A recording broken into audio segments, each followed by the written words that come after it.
सिलसिला कहानियों का में आपका स्वागत है। मैं हूँ राजेश गुप्ता और आज की कहानी है ओशो की कहानियाँ। उसके अंतर्गत मैं प्रस्तुत कर रहा हूँ कहानी 99 का फेर। तो सुनिए 99 का फेर। एक सम्राट का एक नाई था।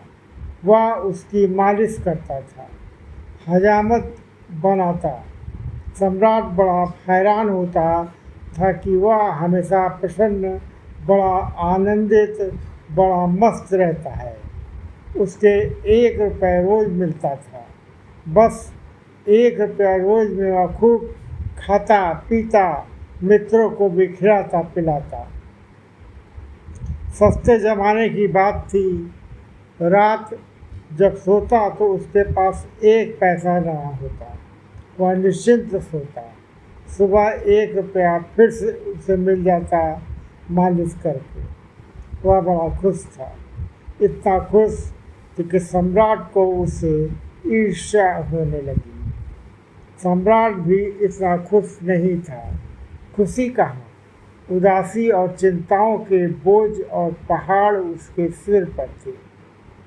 उसने पूछा नाई से कि तेरी प्रसन्नता का राज क्या है। उसने कहा, मैं तो कुछ जानता नहीं, मैं कोई बड़ा बुद्धिमान नहीं, लेकिन जैसे आप मुझे प्रसन्न देखकर चकित होते हैं, मैं आपको देखकर चकित होता हूँ। क्योंकि आपके दुखी होने का कारण क्या है? मेरे पास तो कुछ भी नहीं है और मैं सुखी हूँ। आपके पास सब है और आप सुखी नहीं हैं। आप मुझे ज़्यादा हैरान में डाल देते हैं। मैं तो प्रसन्न हूँ, क्योंकि प्रसन्न होना स्वाभाविक है और होने को है तो क्या? वजीर से पूछा। सम्राट ने एक दिन कि इसका राज खोजना पड़ेगा। यह नाई इतना प्रसन्न क्यों है?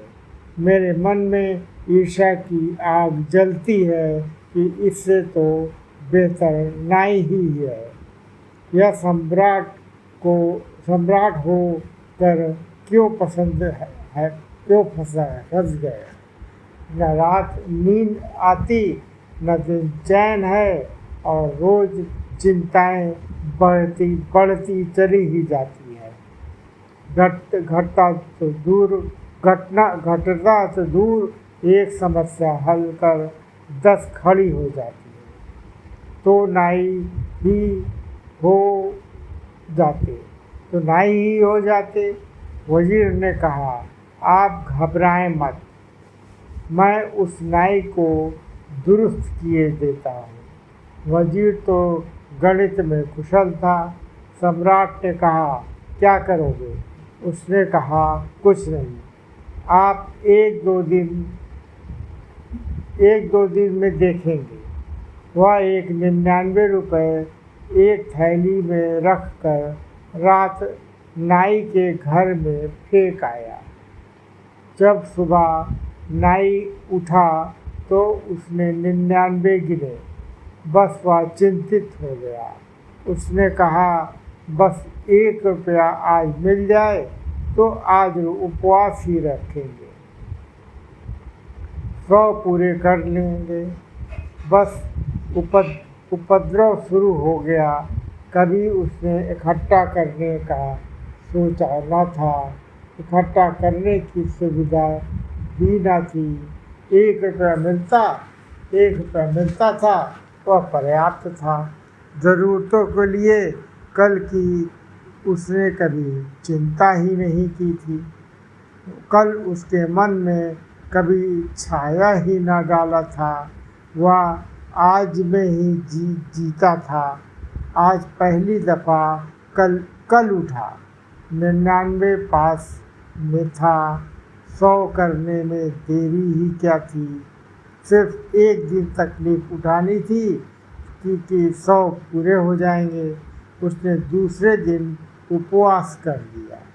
लेकिन जब दूसरे दिन वह आया सम्राट के पैर दबाने तो वह मस्ती न थी, उदास था, चिंता में पड़ा था, कोई गणित चल रहा था। सम्राट ने पूछा, आज बड़े चिंतित मालूम होते हो, मालूम क्या है, मामला क्या है? उसने कहा, नहीं हजूर, कुछ भी नहीं, कुछ नहीं है, सब ठीक है, मगर आज बात में वह सुगंध न थी जो सदा होती थी। सब ठीक है ऐसा कह रहा था जैसे सभी कहते हैं सब ठीक है। जब पहले कहता था तो सब ठीक था, सब ठीक ही था, आज औपचारिक कर रहा था।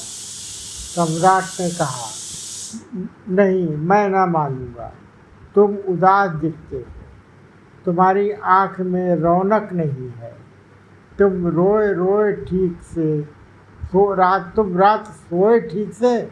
उसने कहा, अब आप पूछते हैं तो आपसे झूठ कैसे बोलूं, रात नहीं सो पाया, लेकिन सब ठीक हो जाएगा, एक दिन की बात है,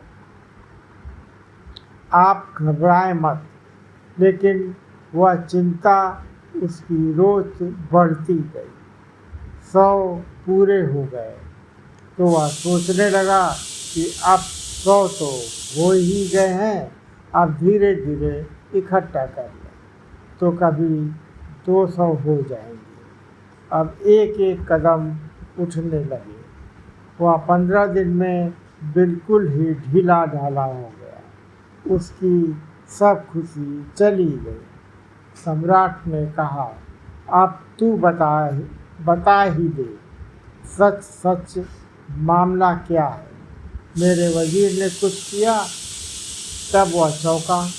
नाई बोला, क्या मतलब, आपका वजीर? अच्छा, तो अब मैं समझा। अचानक मेरे घर में एक थैली पड़ी मिली, मुझे 99 रुपए बस उसी दिन से मैं मुश्किल में पड़ गया हूँ। आज की कहानी समाप्त होती है। आप सब्सक्राइब और लाइक ज़रूर कीजिएगा। धन्यवाद।